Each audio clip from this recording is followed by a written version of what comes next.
பரிசுத்த நாமத்திற்கு மகிமை உண்டாகட்டும். இந்த மாலை வேளையிலும் ஆண்டவரை ஒன்றிணைந்து நாம் உயர்த்த ஆராதிக்க தேவன் தந்த நல்ல கிருபைக்காக, வாய்ப்புக்காக ஆண்டவருக்கு நன்றி சொல்லுகிறேன். இந்த மாலை வேளையிலும் கர்த்தர் நம்மோடு கூட அவருடைய வசனத்தை கொண்டு பேசுவாராக. வெளிப்படுத்தல் 19வது அதிகாரம் 6வது வசனம். வெளிப்படுத்தல் 19:6.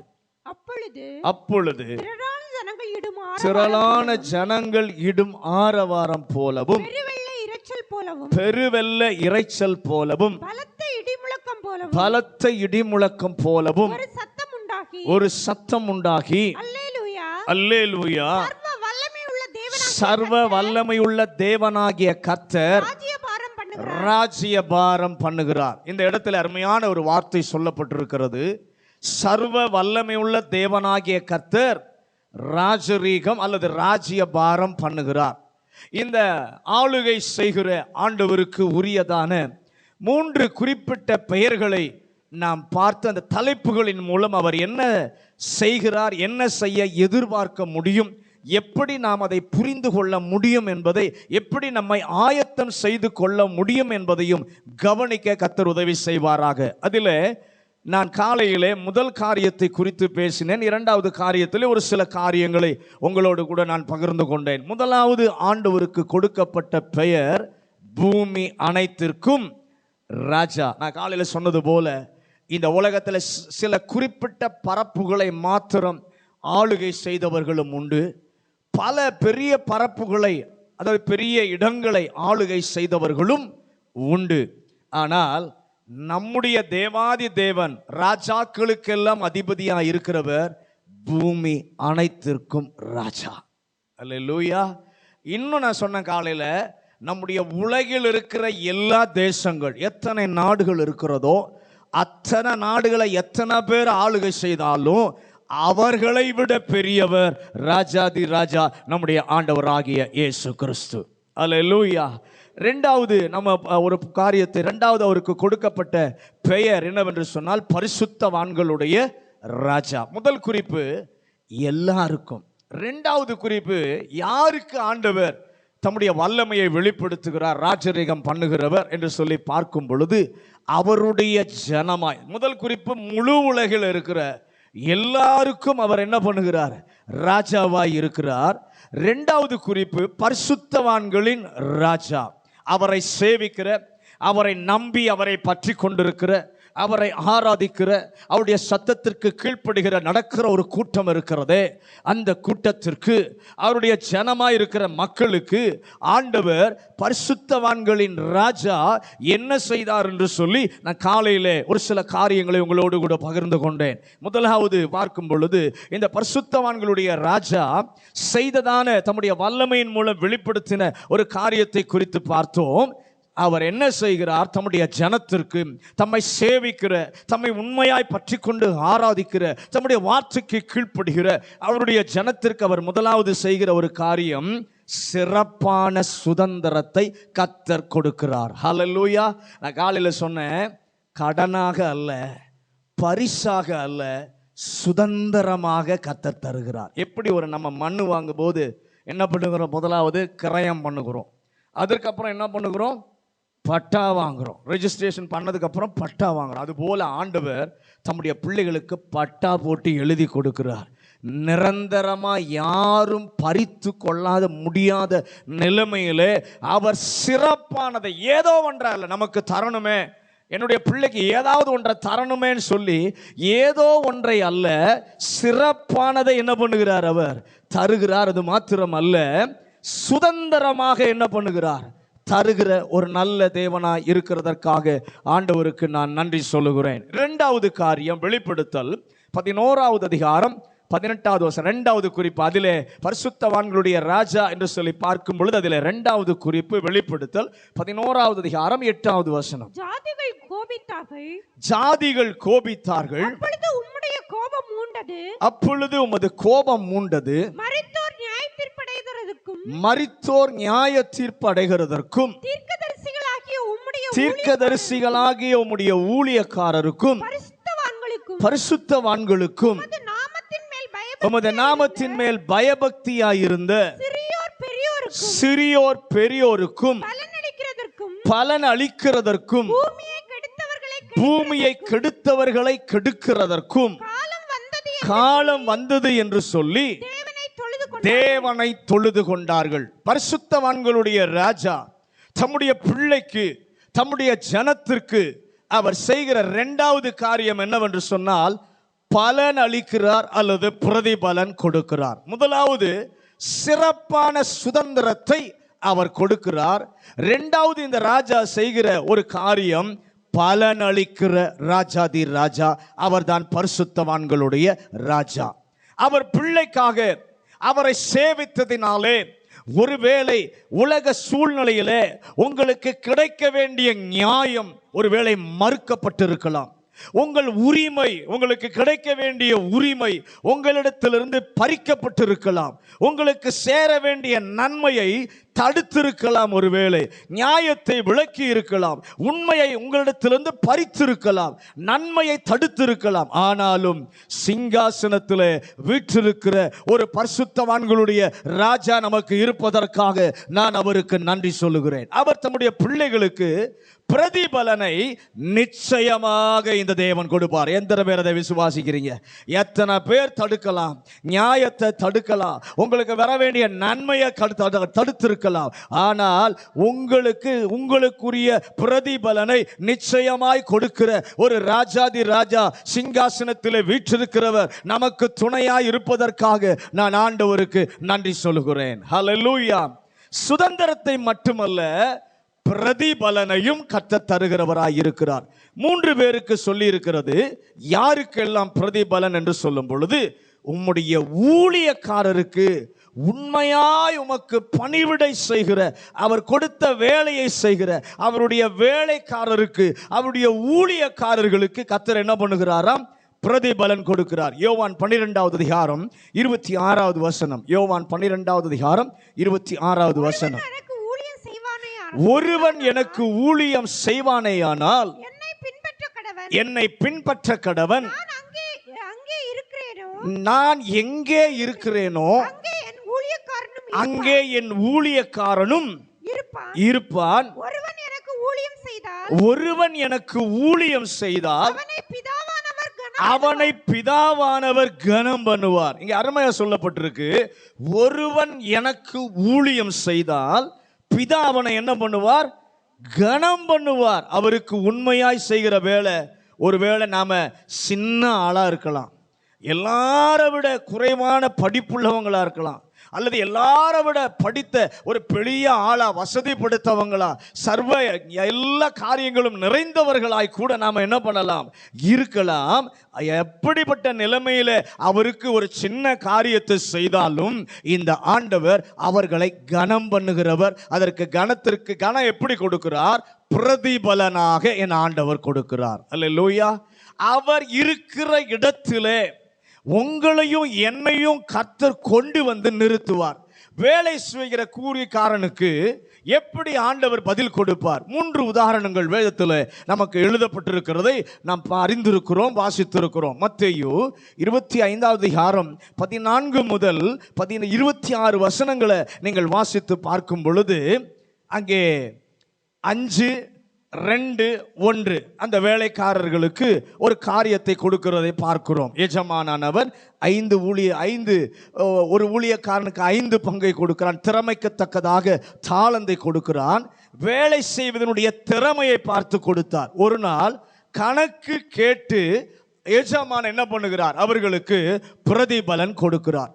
திறமைக்கு ஏற்றதை கொடுத்த போது எஜமான் நம்பி கொடுத்த அதை முழுமையாக 100% பயன்படுத்தி 10 ஆக்கினானே, அவனுக்கும் பிரதிபலன் கொடுத்தார். 2ஐ 4 ஆக்கினானே, அவனுக்கும் எஜமான் என்ன பண்ணார்?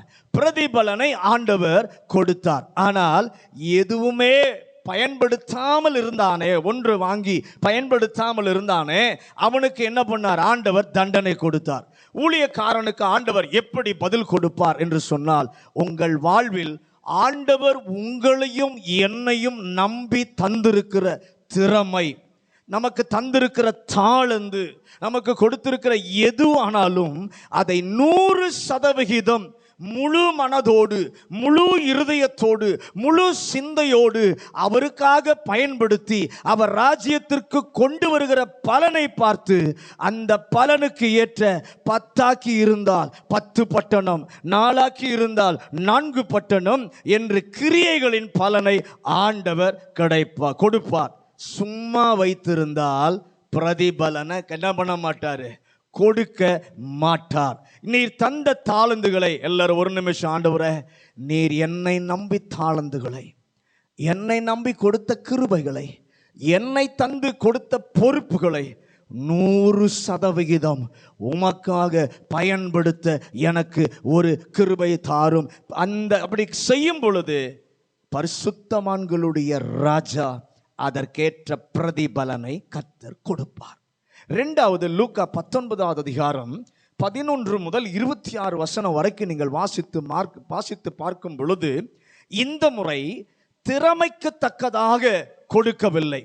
10 பேரை தெரிந்தெடுத்து ஒவ்வொருவனுக்கும் 10 பேருக்கும் சமமாக கொடுத்தார். ஒருவன் 1 10 ஆக்கினான், இன்னொருவன் 5 ஆக்கினான், ஒன்றையும் செய்யவில்லை. இப்போது என்ன செய்தார், பயன்படுத்தாமலே இருந்தானே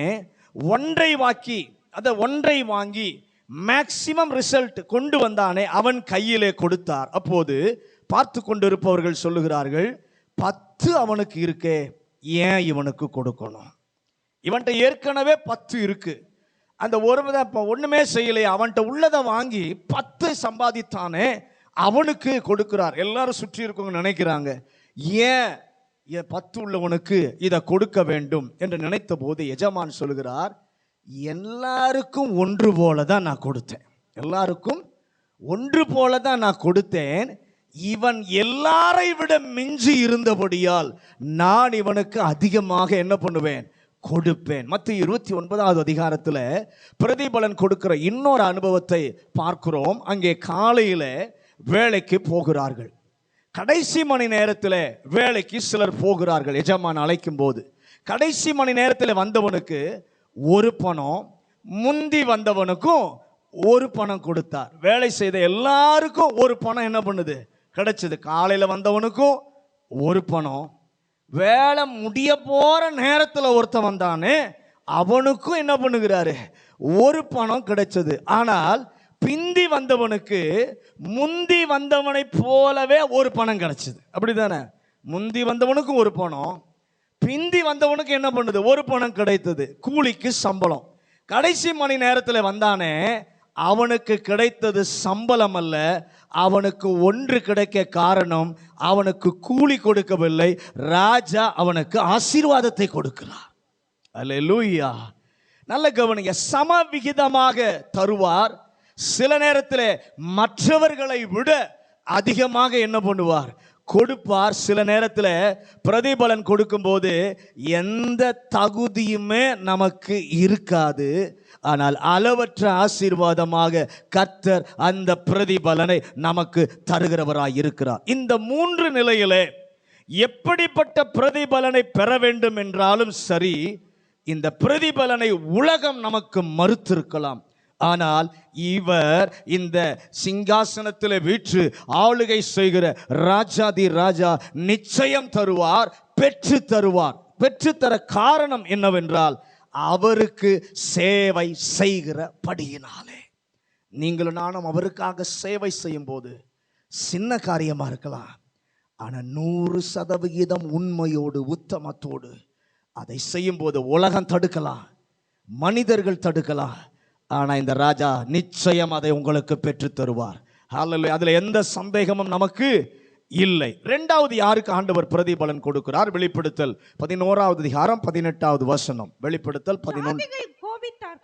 சாதிகள் கோபித்தார்கள், அப்பொழுது உம்முடைய கோபம் மூண்டது, மரித்தோர் நியாய தீர்ப்படைகிறதற்கும் தீர்க்கதரிசிகளாகிய உம்முடைய ஊழியக்காரருக்கும் பரிசுத்தவான்களுக்கும் உமது நாமத்தின் மேல் பயபக்தியாயிருந்த சிறியோர் பெரியோருக்கும் பலனளிக்கிறதற்கும் பூமியை கெடுத்தவர்களை கெடுக்கிறதற்கும் காலம் வந்தது என்று சொல்லி தேவனை தொழுது கொண்டார்கள். இரண்டாவது யாருக்கு பிரதிபலன் என்று சொன்னால், இந்த ராஜா, பரிசுத்தவான்களுடைய ராஜா யாருக்கு பிரதிபலன் கொடுக்கிறார்? என்ன பிரதிபலன்? 2 நாளாகமம் 6வது அதிகாரம் 42வது வசனம். 2 நாளாகமம் 6வது அதிகாரம் 42வது வசனம்.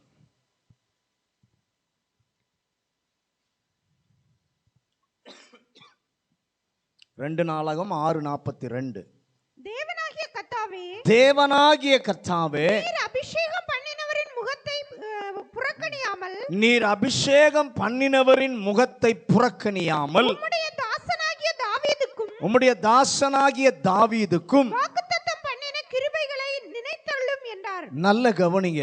சாலமோன் ஆலயத்தை பிரதிஷ்டை பண்ணி இப்படி ஜெபிக்கிறான். 41வது வசனத்துல, பரிசுத்தம் தேவனாகிய கர்த்தாவே, உம்முடைய தாபர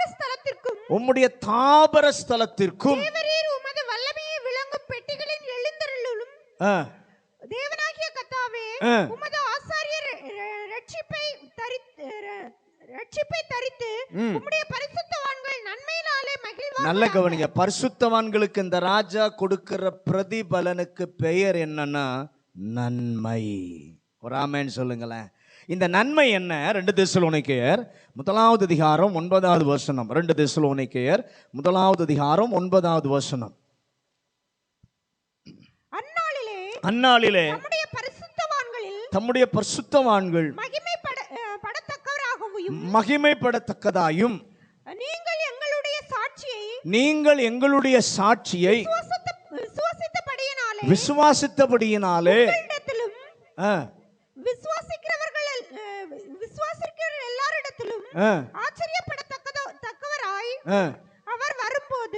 நல்ல கவனி. இந்த இடத்துல இயேசுவினுடைய 2ஆம் வருகை குறித்து பவுல் எழுதுகிறார்.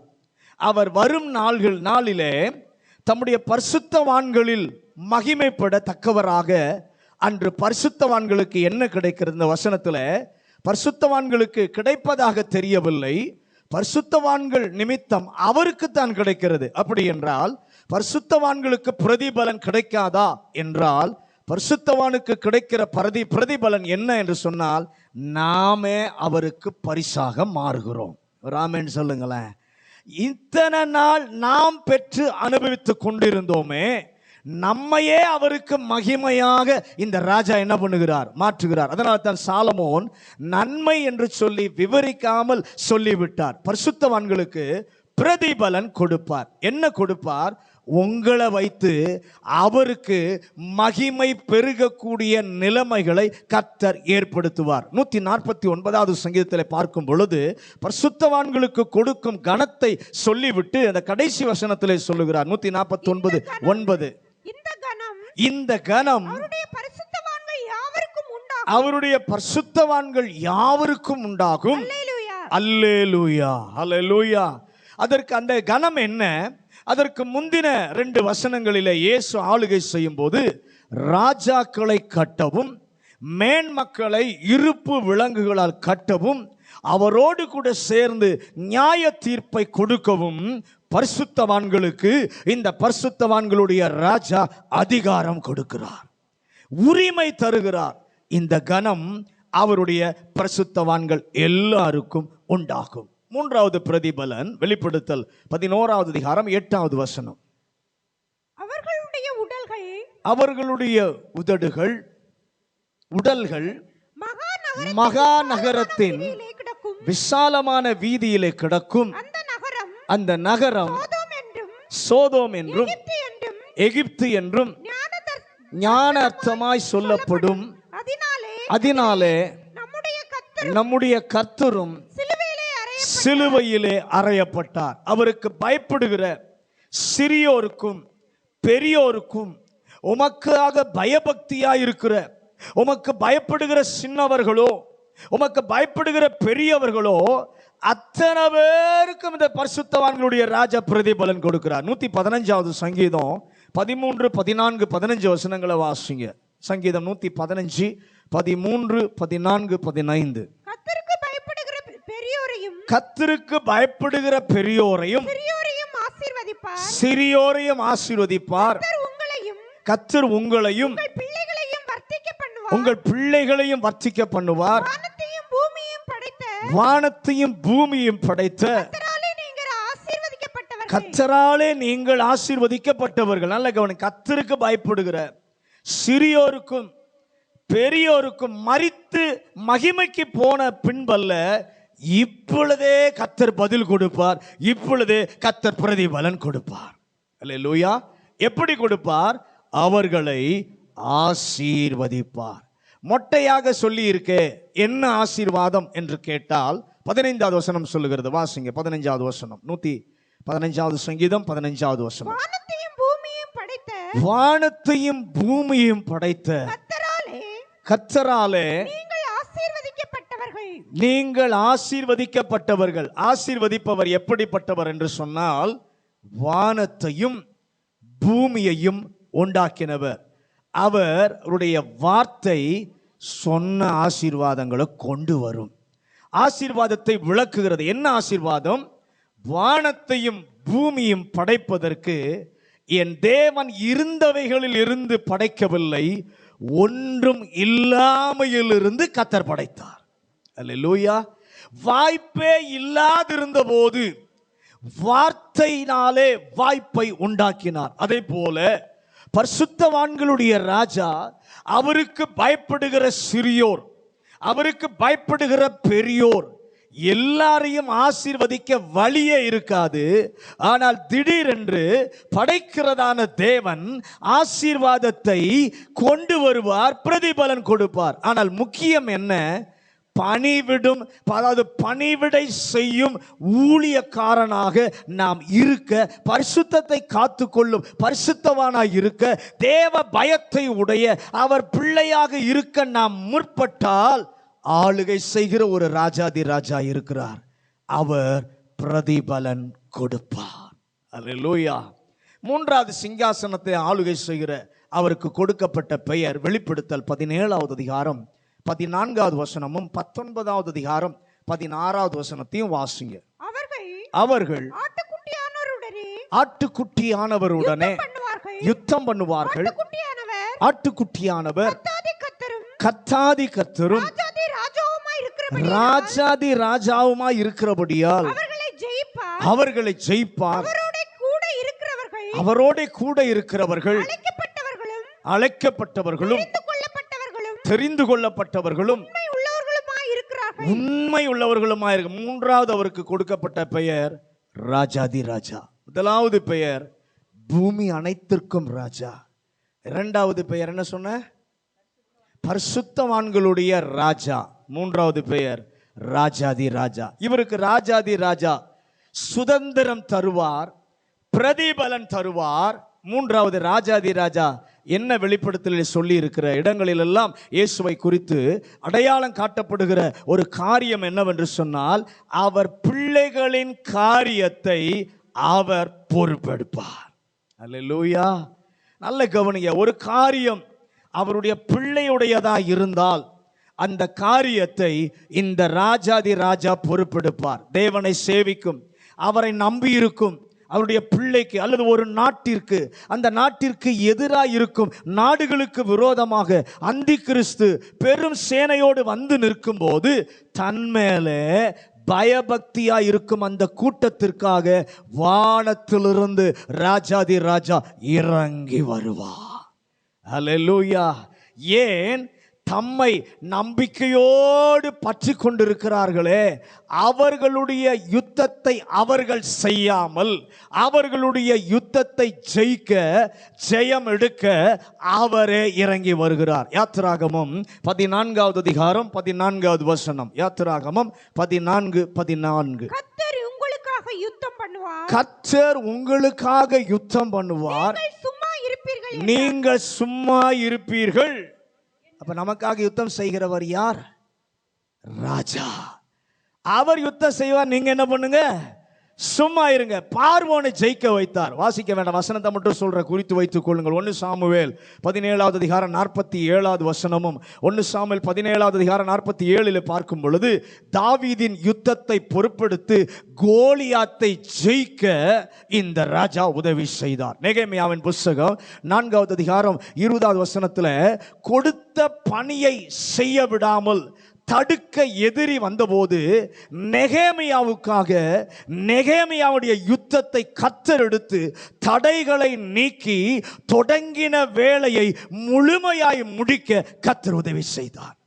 தனி மனிதனாகவோ அல்லது முழு குடும்பத்திற்கோ அல்லது ஒப்படைக்கப்பட்ட வேலையை செய்ய விடாமல் தடுக்கும் சக்தியாகவோ கர்த்தருடைய பிள்ளையினுடைய வாழ்க்கையிலே எதிர்ப்புகளும் நெருக்கங்களும் மிரட்டல்களும் வரும்பொழுது ராஜாதி ராஜா, பரிசுத்தவான்களின் ராஜா, அவர் உங்களுடைய யுத்தத்தை பொறுப்பெடுத்து நடத்துவார். அல்லேலூயா. வெளிப்படுத்தல் 1வது அதிகாரம் 6வது வசனம். வெளிப்படுத்தல் 1வது அதிகாரம் 6வது வசனம். வெளிப்படுத்தல் 1:6. தம்மிடத்தில் அன்பு கூர்ந்து தம்முடைய இரத்தத்தினாலே நம்முடைய பாவங்களை நம்மை கழுவி நம்முடைய பிதாவாகிய தேவனுக்கு முன்பாக நம்மை ராஜாக்களும் ஆசாரியர்களும் ஆக்கின அவருக்கு மகிமையும் வல்லமையும் என்றென்றைக்கும். இந்த ராஜா என்ன தெரியுமா செய்கிறார்? இந்த ராஜாதி ராஜா நம்மையே ராஜாக்களாக மாற்றுகிறார். அல்லேலூயா. தேவனுக்கு முன்பாக நம்மை ராஜாக்களாக்கினவர் ராஜாவாக்குகிறார். யாரை?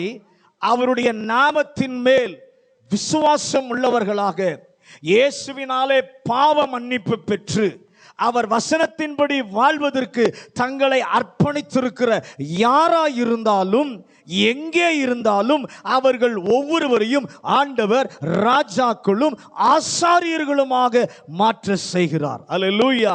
அதை 2 நிலையிலே செய்கிறார். 1 பேதுரு 2வது அதிகாரம் 9வது வசனம். நீங்களோ உங்களை அந்தகாரத்தினின்று தம்முடைய ஆச்சரியமான ஒளியினிடத்திற்கு வரவழைத்தவருடைய புண்ணியங்களை அறிவிக்கும்படிக்கு தெரிந்து கொள்ளப்பட்ட சந்ததியாயும் ராஜரீகமான ஆசாரிய கூட்டமாயும் பரிசுத்த ஜாதியாயும் அவருக்கு சொந்தமான ஜனமாயும் இந்த உலகத்தில் இருக்கும் போதே இயேசுவை பின்பற்றி அவருடைய வார்த்தையின்படி நடக்கிற கர்த்தருடைய பிள்ளையாய் இருந்தால் ஆவிக்குரிய அந்தஸ்தை தருகிறார். என்ன அந்தஸ்து? ராஜரீக ஆசாரிய கூட்டம். எந்த காரியத்திற்காகவும் எந்த இடத்திலும் எந்த நேரத்திலும் யாருடைய உதவியும் இல்லாமல் தைரியமாய் வருவதற்கும் அவருக்கு சேவை செய்யவும் ஒரு ஸ்லாக்கியத்தை இந்த ராஜா நமக்கு என்ன பண்ணுகிறார்? தருகிறார். அவருக்கு சேவை செய்வது, அவருக்கு ஊழியம் செய்த கிருபை வரங்களை தந்து நம்மை ராஜாக்களும் ஆசாரியர்களுமாக கர்த்தர் மாற்றுகிறார். 2வது நிலை வெளிப்படுத்தல் 5வது அதிகாரம் 10வது வசனம். வெளிப்படுத்தல் 5வது அதிகாரம் 10வது வசனம். எங்கள் தேவனுக்கு முன்பாக ஆசாரியர்களும் ஆக்கினீர், நாங்கள் பூமியிலே அரசாளுவோம் என்று புதிய பாட்டை அல்லங்க கவனிங்க. பெருங்கூட்ட ஜனங்கள் இருக்கிறார்கள், ஒரு பாடல் பாடுகிறார்கள். என்ன பாடல்? எங்கள் தேவனுக்கு முன்பாக எங்களை ராஜாக்களும் ஆசாரியர்களும் ஆக்கினீர், நாங்கள் பூமியில் இருந்தபோது உமக்கு சேவை செய்யும் ஸ்லாக்கியத்தை ராஜரீக ஊழியத்தை என்ன பண்ணீர்? எங்களுக்கு தந்தீர். ஆனால் இப்பொழுது உம்முடைய சமூகத்திற்கு என்ன பண்ணியிருக்கிறோம்? நாங்கள் வந்திருக்கிறோம்.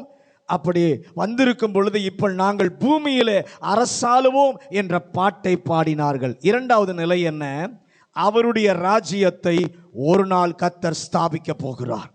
1000 வருட அரசாட்சி. அன்று மீட்கப்பட்டவர்கள் அவரோடு கூட என்ன பண்ணுகிறார்கள்? ஆளுகை செய்யும் ராஜரீக அதிகாரத்தை எழுத்தின்படியே இந்த ராஜா தருவார். எத்தனை பேர் அதை விசுவாசிக்கிறீங்க? அதைத்தான் மீகா 2வது அதிகாரம் 13வது வசனத்திலே வாசிங்க. மீகா 2:13.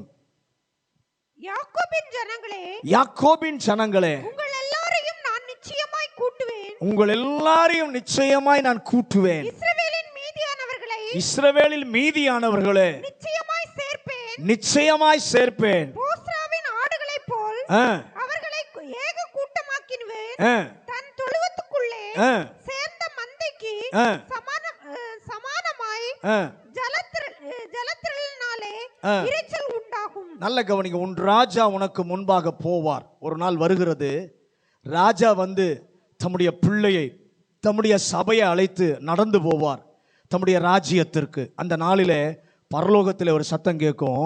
24வது சங்கீதம் கடைசி 2 வசனங்களிலே, வாசல்களே உங்கள் தலையை உயர்த்துங்கள், அநாதி கதவுகளே உயருங்கள், மகிமையின் ராஜா உட்பிரவேசிப்பார். யார் இந்த மகிமையின் ராஜா?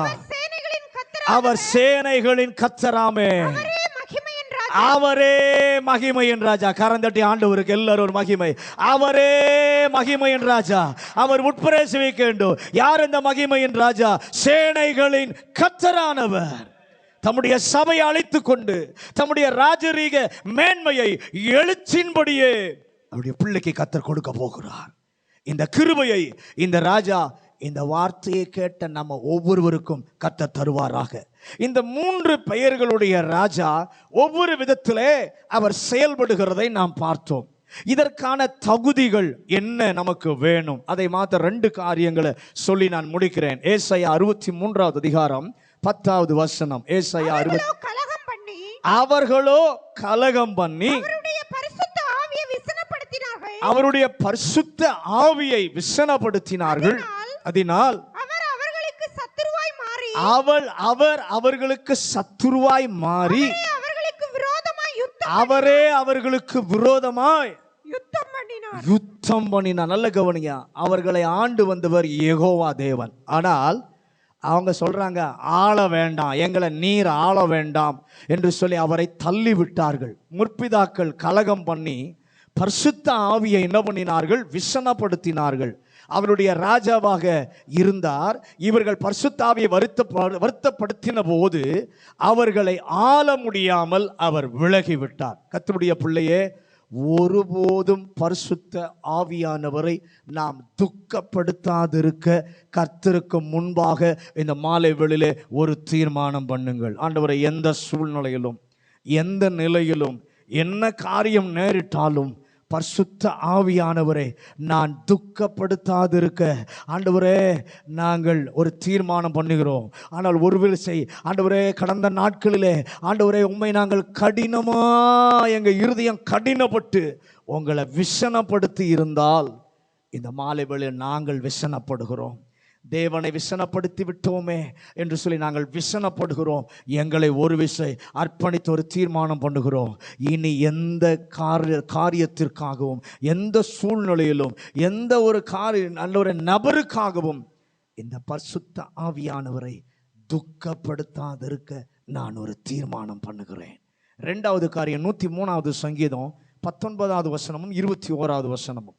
கர்த்தர் வானங்களில் தமது சிங்காசனத்தை ஸ்தாபித்திருக்கிறார். அவருடைய ராஜரீகம் சர்வத்தையும் ஆளுகிறது. அவருடைய ராஜரீகம் சர்வத்தையும் ஆளுகிறது. கர்த்தருக்கு பிரியமானதை செய்து கர்த்தருக்கு பிரியமானதை செய்து அவருடைய பணிவிடைக்காரராய் இருக்கிற அவருடைய சர்வ சேனைகளே அவரை ஸ்தோத்திரியுங்கள். முதலாவது, பரிசுத்த ஆவியானவரை துக்கப்படுத்தாதிருக்க ஒரு தீர்மானம் செய்ய கர்த்தர் கேட்கிறார். 2வது, அவருக்கு பிரியமானதை செய்ய கர்த்தர் கேட்கிறார். நம்முடைய எல்லா சூழ்நிலைகளிலும் எல்லா நேரங்களிலும் ஆளுகை செய்து அனைத்திற்கும் கர்த்தர் நமக்கு பரிகாரம் தருகிறார். பரிகாரம் தந்து அவர் மகிமைப்படவும் அவருடைய ஜனம் மகிழ்ந்திருக்கவும் இந்த ராஜா செய்ய வேண்டுமானால் அவர் கேட்கிற 2வது காரியம், இந்த பரிசுத்தவான்களுடைய ராஜா, ராஜாதி ராஜா, பூமி அனைத்திற்கும் ராஜாவாய் இருக்கிறவர் கேட்கிற 2வது காரியம், உங்களுடைய வாழ்க்கையில அவருக்கு பிரியமானதை செய்ய, எதெல்லாம் அவருக்கு பிரியமானது என்பதை கண்டுபிடிக்க கர்த்தர் நமக்கு உதவி செய்கிறவராய் இருக்கிறார். எதெல்லாம் செஞ்சா கர்த்தர் பிரியப்படுவார், அதை கண்டுபிடிக்க கர்த்தர் நமக்கு விசேஷித்த ஞானத்தை கர்த்தர் கொடுக்கிறவராய் இருக்கிறார். ஆகவே எதெல்லாம் அவருக்கு பிரியம்னு வருகிற நாட்களில் நாம் கண்டுபிடித்து அவருக்கு பிரியமானதை உதவி செய்ய எனக்கு ஒரு உதவி செய்யும் என்று கேட்க இந்த மாலை வேளையிலே கர்த்தர் உதவி செய்வாராக. எல்லாரும் அப்படியே முழங்காற்படியிட்டு, இந்த பூமி அனைத்திற்கும் ராஜா, இரண்டாவது பரிசுத்தவான்களுடைய ராஜா, மூன்றாவது ராஜாதி ராஜா. இந்த மூன்று பெயர்களை உடையவர். முதலாவது பூமி அனைத்திற்கும், உலக நாடுகள் எல்லாவற்றுக்கும், எல்லாருக்கும் கர்த்தர் ஆளுகை செய்கிறவர், தம்மை வெளிப்படுத்துகிறார். இரண்டாவது பரிசுத்தவான்களின் ராஜா, அவரை சேவிக்கிற, அவருக்காக வாழ்கிற, அவருடைய விருப்பத்தை நிறைவேற்றுகிற பரிசுத்தவான்களுக்கு இந்த ராஜா செய்கிறார். மூன்றாவது ராஜாதி ராஜா, அவர் ராஜாதி ராஜாவாய் இருப்பது மட்டுமல்ல, அவருடைய பிள்ளையை ராஜாக்களும் ஆசாரியர்களுமாக கர்த்தர் மாற்றுகிறார். இந்த மூன்று நிலைகளிலும் பரிசுத்தவான்களுடைய ராஜா நமக்கு செய்யணுமா? முதலாவது நம்மகிட்ட இருக்க வேண்டிய தகுதி, ரெண்டு தகுதியை கேட்கிறார். முதல் தகுதி, எந்த சூழ்நிலையிலும் எந்த காரியத்திற்காகவும் பரிசுத்த ஆவியானவரை துக்கப்படுத்தாதே. இரண்டாவது காரியம், அவருக்கு பிரியமானது எது என்பதை கண்டுபிடித்து அவருக்கு எதெல்லாம் பிரியமோ அதையெல்லாம் செய்ய கர்த்தர் விரும்புகிறார். எத்தனை பேர் ஒப்பு கொடுக்க போகிறீங்க? ஆண்டவரே, நீர் பூமி அனைத்திற்கும் ராஜா, உமக்கு நன்றி. பரிசுத்தவான்களுடைய ராஜா, உமக்கு நன்றி. நீர் ராஜாதி ராஜாவா இருப்பது மாத்திரமல்ல, என்னையும் உம்மோடு கூட அரசாலையை செய்வதற்கு ராஜாக்களும் ஆசாரியர்களுமாக மாற்றி இருக்கிறவரே, உமக்கு ஸ்தோத்திரம். இந்த பரிசுத்தவான்களுடைய ராஜா தம்முடைய வல்லமையை எங்களுடைய வாழ்க்கையில வெளிப்படுத்த வேண்டுமானால் பரிசுத்த ஆவியானவரை துக்கப்படுத்தாதிருக்க கர்த்தர் எங்களுக்கு கிருபை தாரும்.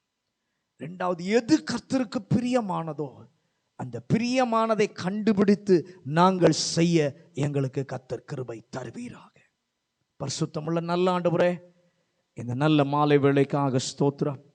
இந்த மாலை வேளையிலும் ஆண்டவர் எங்களோடு கூட பேசின நம்முடைய நல்ல வார்த்தைகளுக்காக நாங்கள் நன்றி சொல்கிறோம்.